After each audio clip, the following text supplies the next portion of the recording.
새해 첫 주일 주 앞에 나와 예배드리는 모든 분들, 그동 안에서 온라인으로 영상으로 예배드리는 모든 분들 위해 하나님의 크신 은혜가 가득하기를 축원합니다. 몸도 건강하게 하시고요, 또 충만한 은혜 가운데 거하시면서 하시는 모든 일들이 형통할 수 있기를 바랍니다. 금년 첫 주일 예배 설교 제목, 한 해를 지나면서 이 말씀을 기억이 됐으면 좋겠어요. 감사하며 삽시다. 같이 한번 따라서 하죠. 감사하며 삽시다. 그래요. 사실 이것만 잘 이루어진다면 인생은 다 행복으로 이끌어갈 수 있습니다. 감사의 시가 많이 있지만 그 가운데 시편 100편에 감사의 시를 보면 감사하면 그 문에 들어갈 수 있고 찬송하면 그 궁정에 들어가게 된다 하는 말씀이 있어요. 이것은 감사할 때 천국 안에 찬양하면 그 아주 아름다운 곳을 쭉 들어가는 역사가 있게 된다, 그런 의미입니다. 세상을 살면서 어려운 것들은 많이 있습니다. 그러나 그 어려운 속에서도 감사의 조건을 찾고 감사하며 살아갈 때 환경이 놀랍게 바뀌어져요. 제가 존경하는 목사님 가운데 한 분이 윤덕수 목사님이라는 분인데, 사역을 잘 감당하다가 갑자기 뇌출혈이 와서 반의 기능을 상실했습니다. 그래서 기도원에 올라가셔서 회복을 해서 간절히 기도하는 가운데 마음에 마음이 일어나더라는 거예요. 왜? 내가 무엇이 어떻게 잘못됐길래 내가 반신불수로 인생을 살아가는가? 이 마음 가운데 불만이 일어나더라는 거예요. 근데 하나님 문서에게 들려지면서, 야 이놈아, 너는 이 반의 건강에 대해서 감사할 수 없냐? 내 소원대로 너 정말로 죽여버릴까? 간증이 그렇게 나와요. 하나님, 나 잘못했습니다. 이만한 건강이 회복되니 참 감사합니다 라고 마음이 바뀌어지기 시작을 했다는 거예요. 그리고 나서 성경을 읽기 시작을 하는데 이미 뇌출혈 기능이 있어가지고 기억력이 전부 다 상실이 되어서 성경을 읽는데 도무지 이해할 수가 없더라는 거예요. 태초라는 게 도대체 뭔가? 그리고 옆에서 국어사전을 놓고 찾아보는데 찾아도 잘 이해가 안 되더라는 거예요. 그래서 힘을 가지고 성경을 좀 읽어가기 시작을 하는데 성경 말씀이 막 이해가 되기 시작하고 가슴을 치기 시작을 하고, 그리고 성경 말씀이 수없이 기억되는 것들이 암송됐던 일이 막 회복되는 역사들이 일어나더라는 겁니다. 그리고 사실 그 일이 있은 후에 제 교회에서 동의를 했었던 거예요. 얼마나 감동적으로, 음료의 열정적으로 사역을 감당했습니다. 어쨌든 그분의 감사는 반신불사해서 발이 있었을 때 감사했고, 감사하면서 엄청난 역사를 일으켜나갔다가는 그 간증을 읽으면서 제가 감동을 받았습니다. 신앙은 어떤 순간에도 감사하며 살아가는 것입니다. 그것이 하나님의 뜻을 이루어나가는 것입니다. 바울은 하나님의 뜻을 정의할 때 데살로니가서 5장 16절, 17절, 18절에서 정의했습니다. 항상 기뻐하라, 쉬지 말고 기도하라, 범사에 감사하라. 이는 그리스도 예수 안에서 너희를 향하신 하나님의 뜻이라 라고 말씀했습니다. 놀라운 것은 그가 그렇게 살았어. 라는 얘기입니다. 항상 기쁨을 갖고 끊임없이 기도하는 삶을 살아갔고 범사에 감사하는 삶을 살아갔습니다. 어쩌면 그 예수님 믿고 상당히 많은 어려움이 있었습니다. 그럼에도 불구하고 매사 속에 감사하면서 하나님의 큰 역사를 이뤄나갔던 위대한 신앙적 모습을 볼 수 있습니다. 이제는 우리가 한 해를 쭉 지나가면서 좋은 일이 있을 때마다 하나님 앞에 찬양하고 감사하는 일이 있을 뿐만 아니라 살면서 때로는 어렵고 힘든 일이 있을 수 있습니다. 그러나 그 안에서도 하나님의 은혜를 기억하면서 감사하며 살아가는 은혜가 있기를 바랍니다. 다윗은 시편 9편에 감사를 하면서 제일 첫 번째 하는 것은 전심으로 하나님 향해서 감사하겠다, 그런 얘기를 하고 있어요. 1절의 말씀을 같이 한번 읽지요. 시작. 내가 전심으로 여호와께 감사하며 주의 모든 기이한 일들을 전하리이다. 참 이 말씀이 참 귀해요. 전심이라고 하는 것은 온 마음을 다해서 라고 하는 것입니다. 피상적으로 감사하는 것이 아니라 마음에서 깊은 곳에서 주님을 향해서 쫙 감사하는 그런 삶을 살겠다고 얘기하고 있습니다. 하나님을 향해서 정말로 전심으로 온 마음, 온 뜻, 온 정성을 다해서 하나님을 향해서 감사하겠다고 하는 사실입니다. 신명기 6장 5절의 말씀 보면 이런 말씀이 있어요. 너는 마음을 다하고 뜻을 다하고 힘을 다하여 내 하나님 여호와를 사랑하라. 마음을 다하고 뜻을 다하고 힘을 다하여 내 하나님 여호와를 사랑하는 것입니다. 비상적으로 사랑하는 것도 아니고 비상적으로 감사하는 것이 아니라 전심으로 온전히 주님을 향해서 감사하는 것, 그리고 사랑하는 것, 그것이 믿음의 길을 걸어가는 것입니다. 이 부분을 요한 칼빈이 강해를 하면서 옛날에 유명한 장수들이 왕 앞에, 사실 왕 앞에 감사하지 않아도 그냥 자기 출세를 위해서 아부식으로 임금님 고맙습니다, 임금님 감사합니다, 그렇게 해도 살았다는 얘기죠. 그냥 완전 그런 얘기일 수 있다고 생각을 해요. 자기 출세를 위해서 그렇게 한다는 얘기죠. 근데 다윗은 지금 살아계신 하나님 앞에 정말로 궁심하게 전하는 감사와 그리고 찬양을 올려드리는 것을 볼 수 있어요. 저도 우리 하나님 쭉 지나가면서 이렇게 다윗적으로 중심으로 마음을 다해서 주님을 찬양하고 감사하고 경배하는 은혜가 있기를 바랍니다. 그리고 이 감사의 내용 하나는 기이한 것에 대한, 기이한 일에 대해서 감사를 하고 있어요. 내가 전심으로 여호와 앞에 감사하며 주의 모든 기이한 일들을 전하리이다. 기이한 일이라는 것은 글자 그대로 놀라운 일이라는 얘기예요. 그래요. 이 세상에 자연적인 일들, 아니 자연이라는 것 볼수록 참 신비롭습니다. 자연은 도대체 이런 구조를 갖고 있다는 것이 생각할 수 없이 신비로운 거예요. 지금 겨울이 돼서 엄동설날이 돼서 나무들이 다 죽는 것 같지 않습니까? 그러나 봄철이 되면 놀랍게 많은 분들이 쏟아내요. 해요. 도대체 어떻게 이렇게 이런 자연들이 일어나는지 알 수가 없습니다. 이거는 신앙이 없는 사람들 속에서도 자연은 신비로운 것입니다. 그래서 신앙이 없는 사람들, 예술가들, 뭐 시를 쓴다든지 혹은 그림을 그리는 사람들의 주제가 거의 다 자연입니다. 자연을 향해서 자연의 아름다운 시를 쓰고요. 그리고 자연의 아름다운 것을 그림으로 그립니다. 이 모양 저 모양 그리지요. 물론 믿음을 가진 사람들도 자연이 대상이 될 수가 많이 있어요. 그러나 달라요. 믿음이 없는 사람은 자연 자체에 대해서 감동이 있는 것입니다.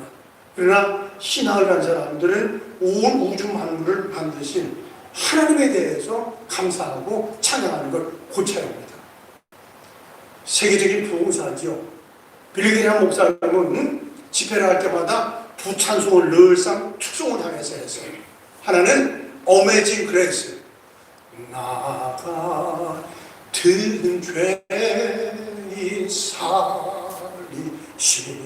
그 찬송을 늘 했어요. 그 찬송은 말씀을 전하고 그리고 예수님 믿는 사람 일어나십시오, 그리고 나서 그 찬송을 했던 거예요. 나 같은 죄인 살리신 주문에 큰 놀라워 그 찬송을 했습니다. 그리고 말씀을 전하기 전에 거의 그 찬송을 했어요. 그게 찬송가 지금 79장에 있는데, 주 하나님 지으신 모든 세계 내 마음속에 그리워볼 때 하늘의 별 울려 퍼지는 내성 주님의 권능 우주의 찬내, 숲속이나 험한 산골짜기에서 지저귀는 저 새들과 고요하게 흐르는 신의 물 주님의 솜씨 노래하도다.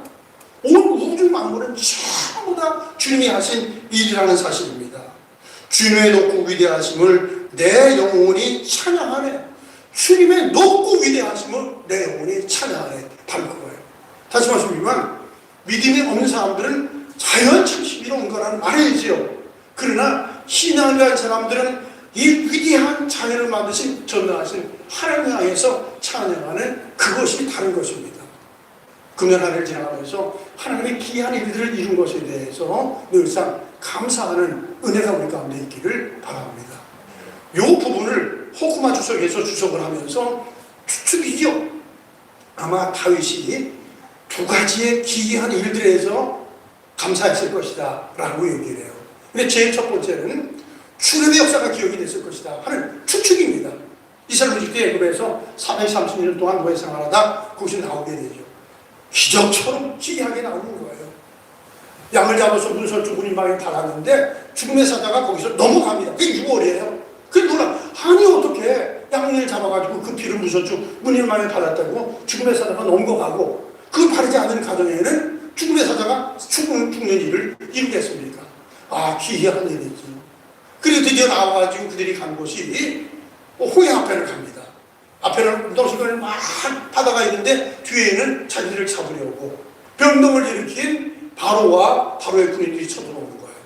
그때 하나님께서 모세에게 들고 있는 지팡이를 바다를 향해서 내밀어라. 쫙 깔아지는 역사가 일어나고 거기를 빠져나오는 정말로 기이한 일들을 경험하게 됩니다.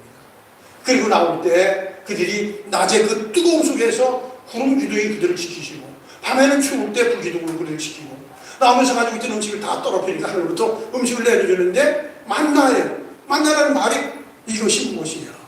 아니 이것이 무엇이냐. 때로는 매출액이 내려주기도 하고 그리고 물이 떨어졌을 때 반석에서 물이 솟게 하는 기이한 일들 이것을 찬양했을 것이다 라고 하는데 맞다고 봅니다. 그 자기의 삶의 여정이죠. 그 삶의 여정은 기이한 일들이 많이 일어났습니다. 그런데 사무엘상 17장에 보면 골리앗을 쓰러뜨리는 그런 과정이에요. 물맷돌 하나로 골리앗을 쓰러뜨립니다. 그리고 사무엘상 14장에서 말하는 것처럼 다윗의 손에는 칼이 없었더라 하는 것입니다. 아니 칼을 가지지 않고 그 거대한 골리앗을 쓰러뜨리는 기이한 일들을 일어나갑니다. 근데 그의 고백은 바로 그겁니다. 전쟁은 칼차에 있는 것이 아니라 오직 여호와께 속한 것이다. 그 믿음을 가지고 있을 때 하나님의 역사가 이루어지는 것입니다. 오늘도 그래요.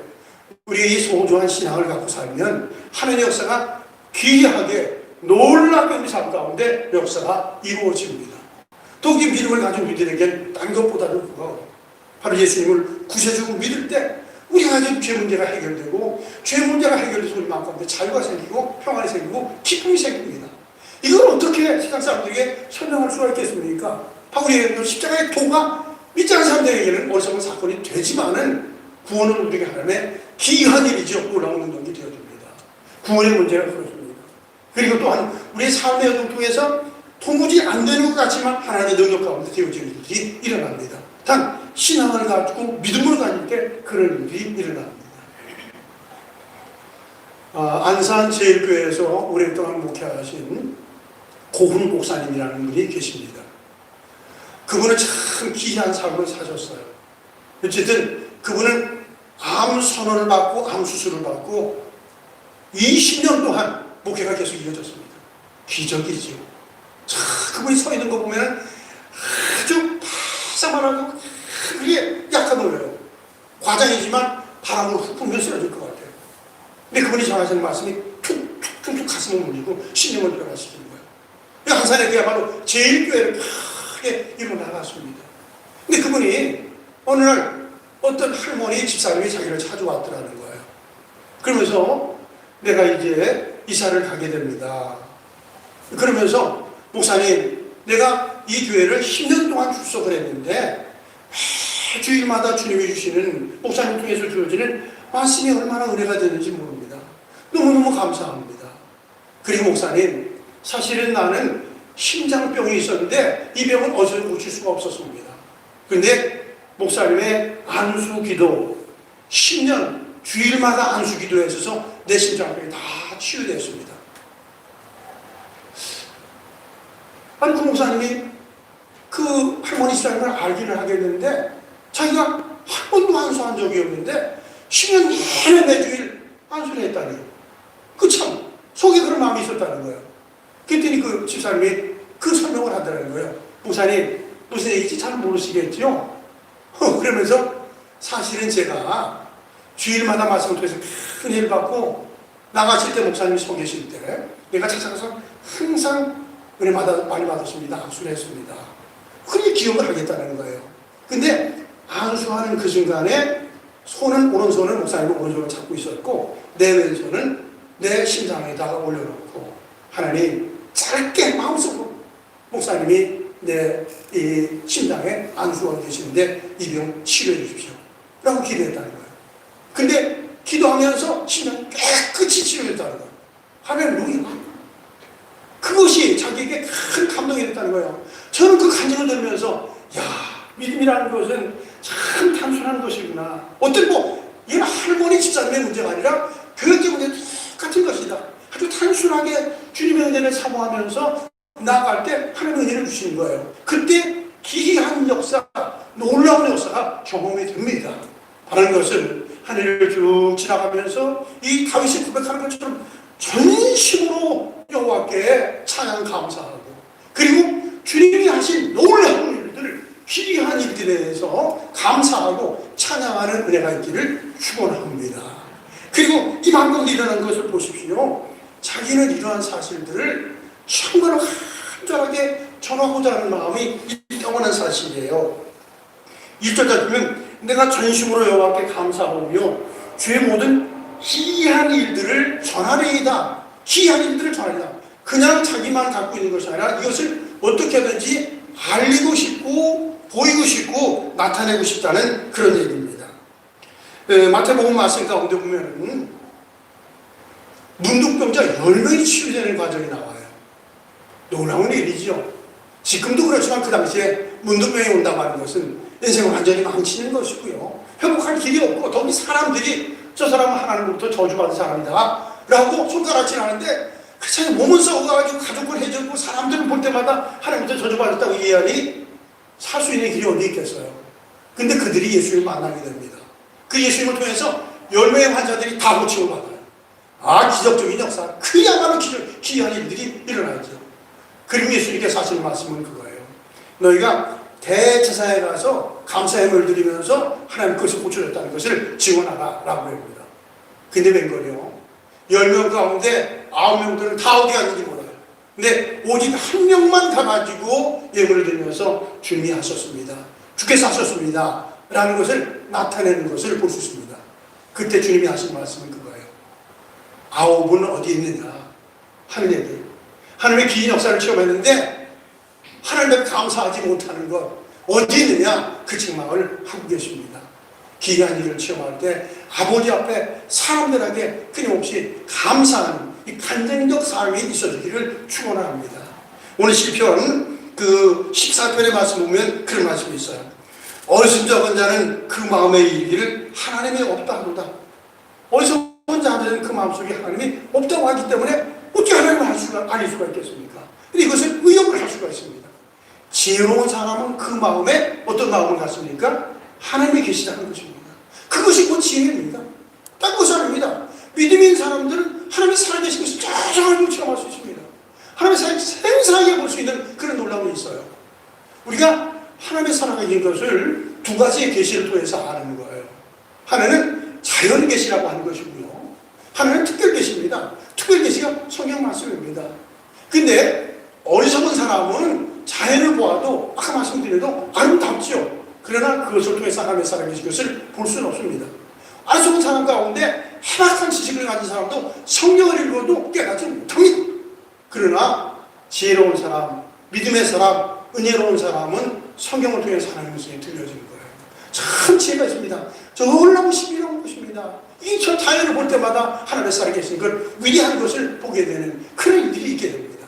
어쨌든 하늘을 지나가면서 우리가 어리석은 사람에 속하는 것이 아니라 지혜로운 믿음의 사람이 되어져서 이 기이한 일들을 내가 체험하면서 전하면서 사는 일들이 있기를 바랍니다. 위에 사람들에게는 두 가지의 절기가 있어요. 뭐 제가 3대 절기를 위해서 얘기하는데 절기 두 가지가 크게 있습니다. 하나는 유월절과 하나는 불임절입니다. 근데 유월절과 연결되는 3대 절기 또 있지요. 유월절, 오순절, 장막절입니다. 유월절이라는 것은 우리 잘 아는 얘기지요. 애굽에서 그들이 430년 동안 노예 생활을 하지 않습니까? 근데 그들이 나와요. 그리고 그날을 기억하기 위해서 장막절기 되면 유대 사람들이 그렇게 하는 거예요. 가족들이 사막으로 갑니다. 사막으로 가면 텐트를 치는 거예요. 그리고 사막으로 못 가게 되면 집들의 옥상에서 텐트를 치고 지납니다.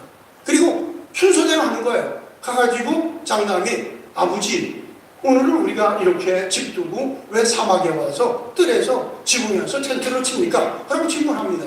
그러면 아버지가 그래, 우리 민족이 400년 동안 애굽에서 노예 생활하다가 하나님의 역사로 출애굽하는 일이 있었는데 40년 동안 과외 생활을 했고 과외 생활할 때 하나님의 기적이 일어나서 우리 민족이 지금 살아있다. 그렇게 가르칩니다. 그들에게 기억하게 하고 알게 하고 그 아들은 또 그들에게 계속해서 지금도 그 일을 하는 거예요. 하나님의 역사 속에서 그 민족이 살았다 하는 것입니다. 근데 그것을 알기 위해서 기록하고 있는 것을 볼 수 있습니다.